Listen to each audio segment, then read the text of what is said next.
धन्यवाद राणे साहेब. लोक हो, या देशाचे पहिले लोहपुरुष सरदार वल्लभभाई पटेलांना आपल्याला कधी ऐकायला मिळालं नाही, पण आपल्या पिढीचं भाग्य आहे, आपल्या सगळ्यांचं भाग्य आहे की या देशाचे दुसरे लोहपुरुष अमित भाईशानसाठी जोरदार टाळ्या वाजवायच्यात, आपल्याला सगळ्यांना संबोधित करतील. भारत माता की, महायुतीचा छत्रपती शिवाजी महाराज की. मेरे साथ बोलिए, भारत माता की. क्यों भाई, रत्नागिरी सिंधुदुर्ग वालों की आवाज को क्या हो गया है? ऐसी आवाज नहीं चलती है. शिवाजी महाराज की भूमि है भाई. मोदी जी को तीसरी बार प्रधानमंत्री बनाना है या नहीं बनाना है? जोर से बोलो, बनाना है या नहीं बनाना है? 400 पार कराना है या नहीं कराना है? अगर कराना है तो दोनों हाथ उठाइए, उठाइए दोनों हाथ, विजय के संकल्प की मुट्ठी बींचिए और प्रचंड आवाज से बोलिए, भारत माता की, वंदे, जय श्री राम, जय जय श्री राम. मेरे साथ एक बार छत्रपति महाराज का, शिवाजी महाराज का जयकारा लगाएंगे. बोलिए, जय शिवाजी, जय जय जय जय जय शिवाजी, जय जय जय जय जय भवानी. आज इस विशाल सभा में यहां पर उपस्थित प्रदेश भारतीय जनता पार्टी के अध्यक्ष और मेरे मित्र सम्माननीय चंद्रशेखर बावनकुळे जी, श्री रविंद्र चौहान जी, श्री उदय सामंत जी, श्री दीपक केसरकर जी, श्री नितिन राणे जी, नितेश राणे जी, श्री शेखर निकम जी, श्रीमती चित्राताई वाघ जी, डॉक्टर नीलेश राणे, श्री किरण सामंत, श्री प्रमोद जठार जी, राजन तेली जी, बाल माने जी, सदानंद चौहान जी, शिल्पाताई पटवर्धन जी, और आज जिनको जिताने के लिए मैं यहां आया हूं, मोदी जी की मंत्रिमंडल के मेरे साथी श्रीमान नारायण राणे जी. राणे जी अगर आइए, राणे साहब आप जोर से ताली बजाइए राणे साहब के लिए.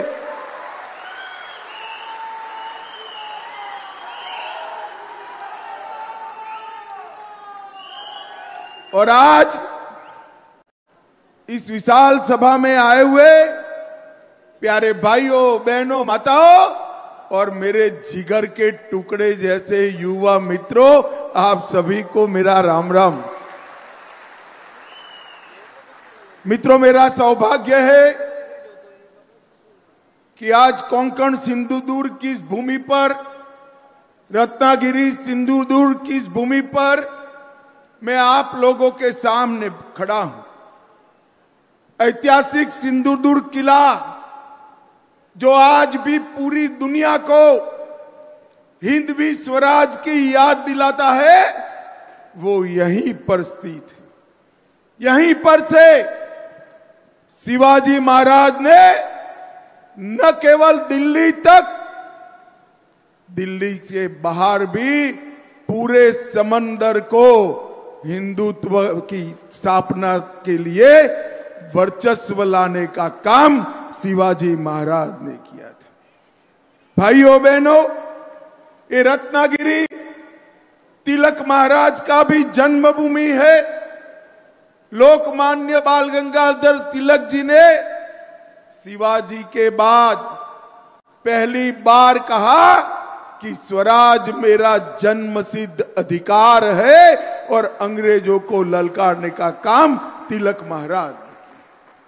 यही भूमि है जहां 2 साल वीर सावरकर ने जेल में बिताए और उसके बाद में 13 साल तक रत्नागिरी में रहकर हिंदुत्व की अलग सावरकर जी जगाते रहे।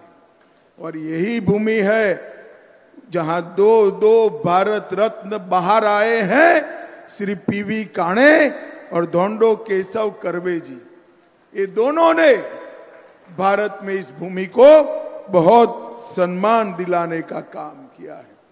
भाइयों बहनों, मैं आज रत्नागिरी सिंधुदुर्ग में आया हूं, तब मैं इतना कहना चाहता हूं कि आज क्या ये नकली सेना के अध्यक्ष उद्धव ठाकरे वीर सावरकर जी का नाम अपने भाषण में लेने का हिम्मत कर सकते हैं क्या?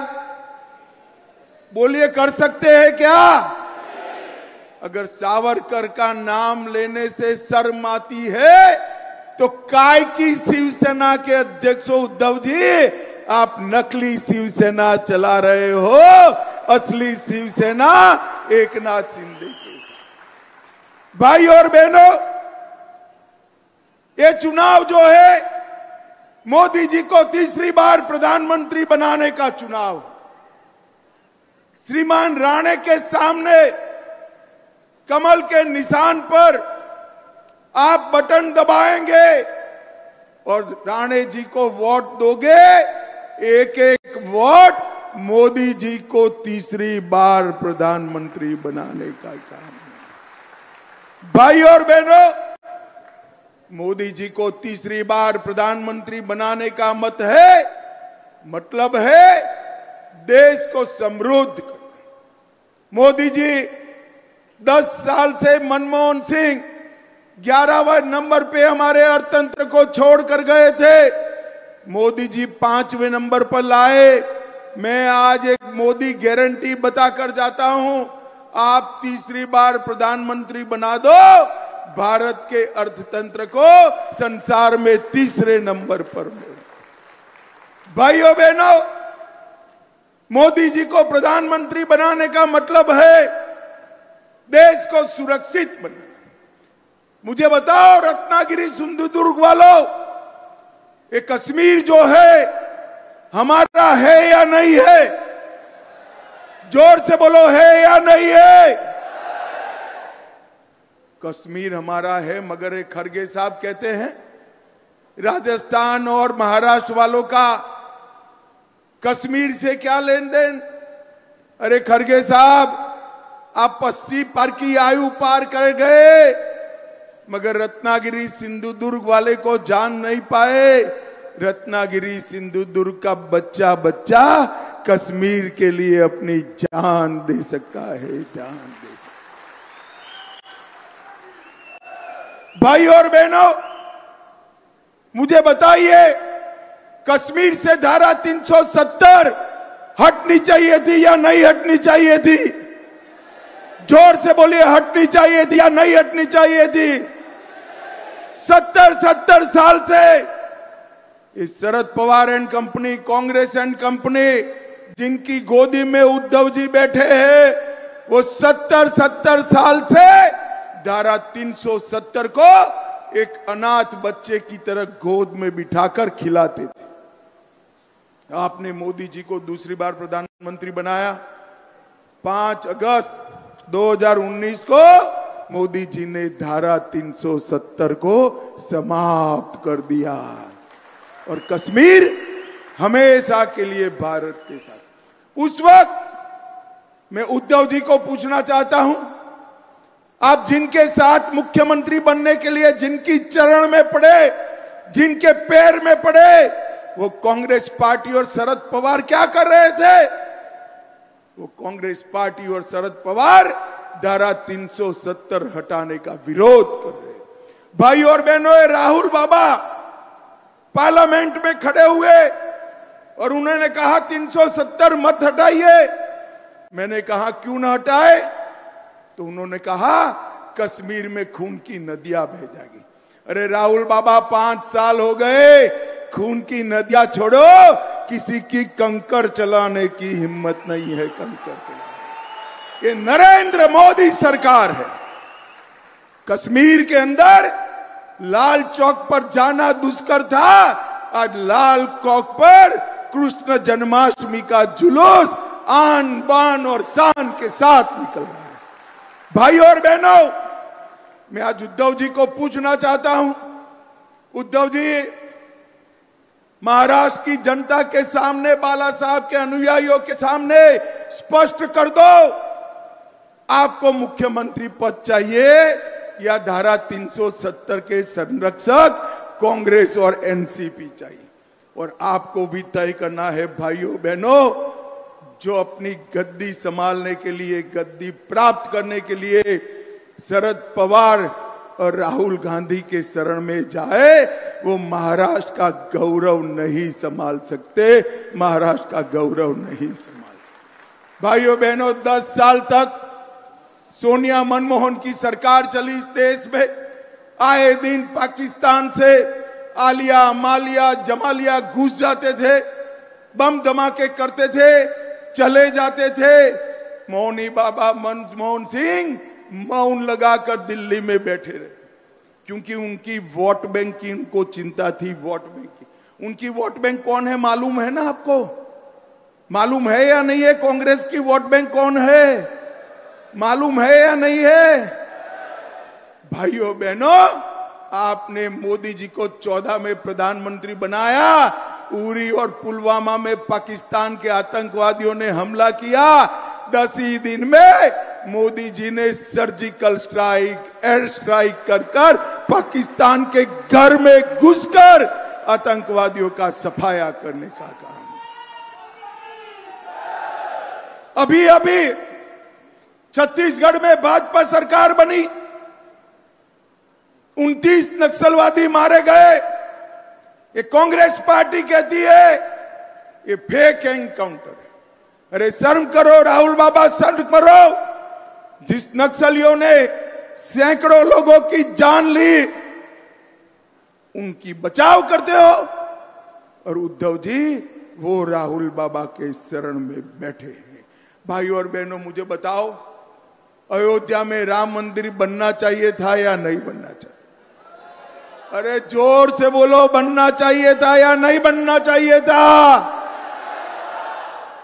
कांग्रेस पार्टी, शरद पवार 70 साल तक राम मंदिर के प्रश्न को लटकाते रहे, अटकाते रहे, भटकाते रहे। मोदी जी को आपने दूसरी बार प्रधानमंत्री बनाया, मोदी जी ने एक 5 ही साल में केस भी जीता, भूमि पूजन भी किया, और 22 जनवरी को प्राण प्रतिष्ठा कर जय श्री राम कर दिया। भाई और बहनों, मैं उद्धव ठाकरे को बता सकता हूं, पूछ सकता हूं, और पूछना भी चाहता हूं, क्या उद्धव ठाकरे जी मुंबई में सभा कर कह सकते हैं अयोध्या में राम मंदिर बना वो अच्छा हुआ? पूछ सकते हैं क्या? नहीं पूछ सकते, क्योंकि उनकी वोट बैंक भी अब कांग्रेस की वोट बैंक हो गई है। आप उनकी वोट बैंक नहीं हो भाई। उन्होंने राम मंदिर को अटकाने वालों के साथ मुख्यमंत्री बनने के लिए समाधान करने का काम उद्धव ठाकरे जी ने किया। भाइयों और बहनों, ट्रिपल तलाक हटाना चाहिए या नहीं हटाना चाहिए? जोर से बोलिए। हटाना चाहिए नहीं हटाना चाहिए? मैं उद्धव जी को चैलेंज कर जाता हूं। उद्धव जी कल प्रेस कर बोल दो, मोदी जी ने ट्रिपल तलाक हटाया वो अच्छा किया। वो नहीं बोल पाएंगे। मुझे बताओ भाइयों बहनों, बम धमाका करने वाले PFI पर बैन लगाना चाहिए या नहीं लगाना चाहिए? जोर से बोलो, लगाना चाहिए नहीं लगाना चाहिए? क्या उद्धव ठाकरे कह सकते हैं कि PFI पर बैन लगाए अच्छा हुआ? वो नहीं कह सकते। अरे अब तो दिन आ गए हैं वो जय शिवाजी जय भवानी का नारा लगाते हुए भी डरते हैं। भाइयों बहनों, मोदी जी ने धारा 370 को हटाया, राम मंदिर का मार्ग प्रशस्त किया, PFI पर बैन लगाया और ट्रिपल तलाक समाप्त किया, और देश में यूनिफॉर्म सिविल कोड लाकर मुस्लिम पर्सनल लॉ को समाप्त करने का काम नरेंद्र मोदी जी ने किया। अभी सिर्फ उत्तराखंड में आया है, मोदी जी ने संकल्प पत्र में घोषणा की है कि मोदी जी को तीसरी बार प्रधानमंत्री बना दो, पूरे देश भर में यूसीसी लाने का काम और मुस्लिम पर्सनल लॉ समाप्त करने का काम नरेंद्र मोदी जी। और भाइयों बहनों, कांग्रेस पार्टी ने अपने एजेंडा में कहा है हम ट्रिपल तलाक को वापस लाएंगे, 370 को वापस लाएंगे, पर्सनल लॉ वापस लाएंगे। अब उद्धव जी, कांग्रेस पार्टी के घोषणा पत्र के साथ आप सहमत हो या नहीं हो, बताओ। आप जवाब दीजिएगा उद्धव जी, मौन मत हो जाइएगा। रत्नागिरी सिंधुदुर्ग नहीं, पूरे महाराष्ट्र की जनता आपसे जानना चाहती है कि आप ट्रिपल तलाक के समर्थक हो या हटाओगे, मुस्लिम पर्सनल लॉ के समर्थक हो या हटाना चाहते हो, 370 हटाना चाहते हो या रखना चाहते हो, आतंकवादियों को जवाब देना चाहते हो या वोट बैंक के लिए उनको बिरयानी खिलाना चाहते हो। उद्धव ठाकरे, आपको जवाब देना पड़ेगा, ऐसा नहीं चलेगा। बाला साहब की विरासत ऐसे नहीं मिलती है उद्धव जी। बाला साहब के यहां आपने जन्म लिया, विरासत तो नारायण राणे, एकनाथ शिंदे और राज ठाकरे के पास रह गई, आप कब की पीछे छोड़कर चले गए। भाई और बहनों, ये महाराष्ट्र का चुनाव असली शिवसेना कौन है वो तय करने वाला चुनाव है। भाइयों बहनों, एक प्रकार से ये इंडी अलायंस जो है एक प्रकार से औरंगजेब फैन क्लब बन गई। अब सिंधुदुर्ग, रत्नागिरी वालों को तय करना है कि मोदी जी के साथ जाना है या औरंगजेब फैन क्लब के साथ जाना है। भाइयों बहनों, हम जब नाम बदलते हैं औरंगाबाद का, तब भी ये विरोध करते हैं। और उद्धव जी, मैं बताना चाहता हूं, ये नाम संभाजी महाराज के नाम से आपके स्वर्गीय पूज्य पिताजी श्रद्धेय बाला साहब ठाकरे जी ने रखा था, जिनको भाजपा शिवसेना सरकार ने जमीन पर उतारा। भाइयों बहनों, मोदी जी ने ये 10 साल के अंदर गरीबों के कल्याण के लिए ढेर सारे काम किए। मोदी जी ने 60 करोड़ से ज्यादा गरीबों को प्रति व्यक्ति प्रति माह 5 किलो अनाज फ्री ऑफ कॉस्ट देने का काम किया। मोदी जी ने 14 करोड़ शौचालय गरीब माताओं के घर में बनाए। मोदी जी ने 11 करोड़ गरीब माताओं को गैस का सिलेंडर दिया, 3 करोड़ गरीबों को घर दिया और इसके साथ साथ 60 करोड़ लोगों को 5 लाख तक का पूरा स्वास्थ्य का खर्चा मुफ्त में देने का काम नरेंद्र मोदी जी ने किया। और मुझे बताओ सिंधुदुर्ग रत्नागिरी वालों, कोरोना के दोनों टीका आपको लगे हैं या नहीं लगे हैं? हाथ ऊपर कर बताओ, लगे हैं या नहीं लगे हैं? किसी को 25 पैसा भी देना पड़ा है क्या? मोदी जी ने 130 करोड़ लोगों को कॉफी पिलाकर मुफ्त में 2 टीके लगाकर देश को कोरोना से सुरक्षित करने का काम हमारे नेता नरेंद्र मोदी ने किया। और भाई और बहनों, उस वक्त राहुल बाबा क्या कहते थे? राहुल बाबा कहते थे टीका मत लगाइयो, ये मोदी टीका है। ये तो अच्छा है कि रत्नागिरी सिंधुदुर्ग वाले उनकी सुनते नहीं है, देश में कोई सुनता नहीं है। सबने जाकर टीका लगा दिया। जब उन्होंने देखा सारे लोग लगाए, एक दिन अंधेरे में बहन प्रियंका को लेकर वो भी चुपचाप टीका लगा कर आ गए। अरे राहुल बाबा, कोरोना जैसी महामारी में राजनीति करते हो, शर्म आनी चाहिए, शर्म आनी चाहिए। और उद्धव जी उस वक्त शरद पवार और राहुल के समर्थन से मुख्यमंत्री थे। कोरोना की खिचड़ी खाने का पाप उद्धव ठाकरे के साथियों ने किया है। मित्रों, कोरोना की खिचड़ी में गबन करने का, भ्रष्टाचार करने का काम इन्होंने किया है। मोदी जी ने कोंकण रेलवे का पूरा इलेक्ट्रिफिकेशन करने का काम किया। सिंधुदुर्ग जिले में हवाई उड़ान शुरू हो चुकी है। वंदे भारत ट्रेन कोंकण के लोगों को मिल चुकी है। 12 स्टेशन नए बनाने की शुरुआत हो चुकी है। एनडीए की सरकार ने काजू बोर्ड बनाकर काजू के खेती करने वाले किसानों के लिए एक बहुत बड़ा फैसला लिया है। और आपके जो आम है ना रत्नागिरी वालों, आपके आम के लिए भी अलग से आम का बोर्ड बनाने का काम भी बहुत जल्दी पूरा होने वाला है। 12,000 से ज्यादा घर सिर्फ रत्नागिरी में बनाए। 11 लाख किसानों को किसान सम्मान निधि दिया। सिंधुदुर्ग में 3 लाख परिवारों को आयुष्मान भारत का फायदा मिला। 84,000 घरों में नल से जल पहुंचा। और उज्ज्वला योजना में 1,51,000 माताओं को गैस का सिलेंडर देने का काम नरेंद्र मोदी सरकार ने किया। और मित्रों, मैं मत्स्य पालन करने वाले भाइयों को भी कहना चाहता हूं, 121 करोड़ का प्रोजेक्ट रत्नागिरी डिस्ट्रिक्ट में फिशरीज हार्बर बनाकर अपने मछुआरा भाइयों के लिए बहुत बड़ा काम नरेंद्र मोदी सरकार ने। और 146 करोड़ की प्रोजेक्ट कॉस्ट के साथ सखरी नेट रत्नागिरी डिस्ट्रिक्ट में भी फिशरी हार्बर बन रहा है। भाइयों बहनों, फिश लैंडिंग सेंटर के लिए 51 करोड़ का प्रोजेक्ट 6 स्थानों पर नरेंद्र मोदी जी ने लाया है। मैं आज राणे साहब के लिए एक बात बताना चाहता हूं।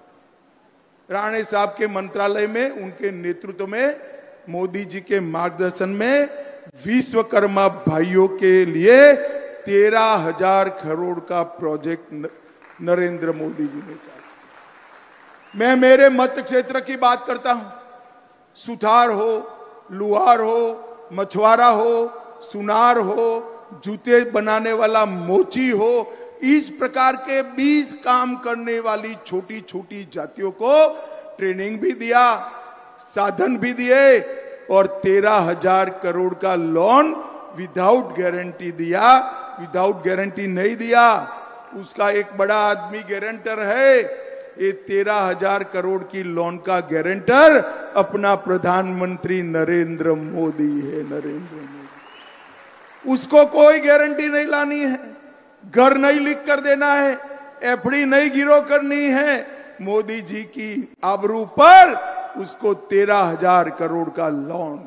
ये सारे गरीब विश्वकर्मा भाइयों, 20 जातियों के लोगों को लोन मिलेगा। एक पूरा काम का आयोजन हमारे नारायण राणे साहब ने किया है। जोर से ताली बजाओ नारायण राणे के लिए। भाई और बहनों, अब समय आ गया है देश को विकसित बनाने का। हमारा देश कब तक पीछे चलता रहेगा? आप मुझे बताओ, रत्नागिरी सिंधुदुर्ग वालों, ये देश दुनिया में 1 नंबर पर होना चाहिए या नहीं होना चाहिए? जोर से बोलो, होना चाहिए या नहीं होना चाहिए? क्या शरद पवार कर सकते हैं? जोर से बोलना, कर सकते हैं? ममता बनर्जी कर सकती है? उद्धव ठाकरे कर सकते हैं? स्टालिन कर सकते हैं? अरे राहुल बाबा कर सकते हैं क्या? अरे हंस क्यों पड़ते हो यार, वो भी एक नेता है। भाइयों, मैंने तो कई बार सोचता हूं, इसमें से प्रधानमंत्री का प्रत्याशी कौन है? भगवान न करे, ऐसा होने वाला नहीं है, मगर इनके हाथ में अगर अधिकार आ गया तो प्रधानमंत्री कौन बनेगा? अभी अभी उनके एक बड़े नेता जो जॉकर टाइप के हैं, उनको पूछा कि कौन बनेगा, तो उसने कहा बारी बारी सभी लोग 1-1 साल बन जाएंगे। मजाक रखा है क्या? इस तरह से देश नहीं चलते। इस देश ने अस्थिर सरकारों का दर्द भोगा है। मुझे बताइए भाइयों बहनों, ये बारी बारी प्रधानमंत्री बनाने वाली इंडी अलायंस आई और कोरोना जैसी महामारी हुई तो कौन देश संभालेगा? भारत के मतदाताओं को मालूम होना चाहिए कि पूर्ण बहुमत की सरकार चाहिए, एक मजबूत नेतृत्व चाहिए। 23 साल से शासन करने के बाद भी जिस पर 25 पैसे का आरोप नहीं है, ऐसा प्रामाणिक नरेंद्र मोदी चाहिए। 23 साल तक सीएम और प्रधानमंत्री रहने के बाद भी, 23 साल प्रधानमंत्री रहने के बाद भी एक दिन छुट्टी न ले, ऐसा प्रधानमंत्री नरेंद्र मोदी चाहिए। भाइयों, ये 12 लाख करोड़ के घपले घोटाले भ्रष्टाचार करने वाला इंडी अलायंस देश को नहीं संभाल सकता।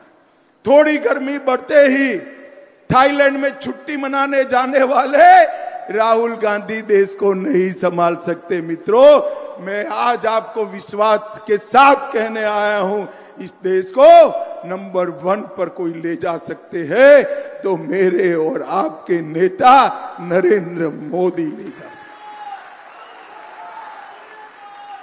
भाइयों बहनों, महाराष्ट्र के विकास के लिए मोदी जी समर्पित। मैं आज शरद राव जी को पूछना चाहता, शरद पवार साहब बताइए, आप 10 साल यूपीए में रसूखदार मंत्री थे, 10 साल में यूपीए ने महाराष्ट्र के लिए क्या किया?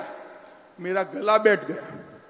मैं विदर्भ में भी पूछ कर आया, पुणे में भी पूछ कर आया, जवाब नहीं देते। मगर मैं तो बनिया हूं भाई, पाई पाई का हिसाब लेकर आया हूं। देना चाहिए नहीं देना चाहिए हिसाब? भाई जरा जोर से बोलो, देना चाहिए नहीं देना चाहिए? इन लोगों ने 10 साल में सिर्फ महाराष्ट्र को 1,91,000 करोड़ दिया। कितना दिया था? 1,91,000 करोड़। मोदी जी ने ये 10 साल में 10,80,000 करोड़ रुपया देने का। ढेर सारे इंफ्रास्ट्रक्चर के प्रोजेक्ट मोदी जी ने महाराष्ट्र में दिए हैं। और मैं आपको बताना चाहता हूं, हमारे देवेंद्र फडणवीस ने इन्वेस्टमेंट में भारत में महाराष्ट्र को नंबर 1 बनाने का काम किया है। नंबर 1 माताओं, भाइयों बहनों, ये लोग देश का विकास नहीं कर सकते, महाराष्ट्र का विकास नहीं कर सकते, देश को सुरक्षित नहीं रख सकते, देश को एक नहीं रख सकते, देश की समस्याओं का समाधान नहीं कर सकते, हिंदुओं के सम्मान के लिए ये कुछ नहीं कर सकते। मैं आपको बताना चाहता हूं, मैं देश में जहां जहां जाता हूं, सभा होने के बाद सब कार्यकर्ता खड़े होते हैं, वो कहते हैं कि हमारे सांसद को मंत्री बनाना। भाई स्वाभाविक रूप से कहते हैं, मगर मोदी जी ने आपको तो बना बनाया मंत्री यहां पर भेज दिया है, रेडीमेड मंत्री दिया है। राणे साहब ने उद्धव जी की दादागिरी के सामने बड़ा संघर्ष किया है। मित्रों, संघर्ष किया है। और राणे साहब अब भारतीय जनता पार्टी में हैं। रत्नागिरी को बहुत बड़ा चेहरा भारतीय जनता पार्टी ने दिया है। मेरा आप सबसे करबद्ध निवेदन है, राणे साहब को उनके राजनीतिक कद के हिसाब से प्रचंड बहुमत से जिताने का काम करिए और मोदी जी के हाथ मजबूत करिए। मुझे बताओ भाइयों बहनों, कमल के निशान पर बटन दबाएंगे क्या? अरे जोर से बोलो, ऐसे क्या बोलते हो? बड़ी दूर से आया हूं मैं। बटन दबाएंगे कमल के निशान पर? नारायण राणे जी को जिताएंगे, 400 पार करेंगे, मोदी जी को तीसरी बार प्रधानमंत्री बनाएंगे। तो मेरे साथ दोनों हाथ उठाइए, उठाइए दोनों हाथ, विजय के संकल्प की मुट्ठी भींच कर बोलिए, जय श्री राम, जय जय श्री राम, वंदे वंदे। आप सभी का बहुत बहुत धन्यवाद, प्रणाम, नमस्कार। बोलो छत्रपती शिवाजी महाराज की, महायुतीचा हर हर भारत माता की। अमित भाई आप आगे बढ़ो, नरेंद्र मोदी जी आप आगे बढ़ो, नारायणराव राणे साहेब आगे बढ़ो। आपल्या सगळ्यांच्या वतीने मी अमित भाईंचा आभार मानतो। मनामध्ये प्रभू श्री रामचंद्राचं नाव आणि तोंडामध्ये अमित भाई आणि नरेंद्र भाई मोदींनी केलेलं काम गावागावापर्यंत पोहोचवण्याचा निर्धार करावा। आपण सगळे महानुभाव या ठिकाणी आलात, आम्ही सगळे महायुतीचे कार्यकर्ते आपले आभारी आहोत। धन्यवाद। जय हिंद, जय महाराष्ट्र।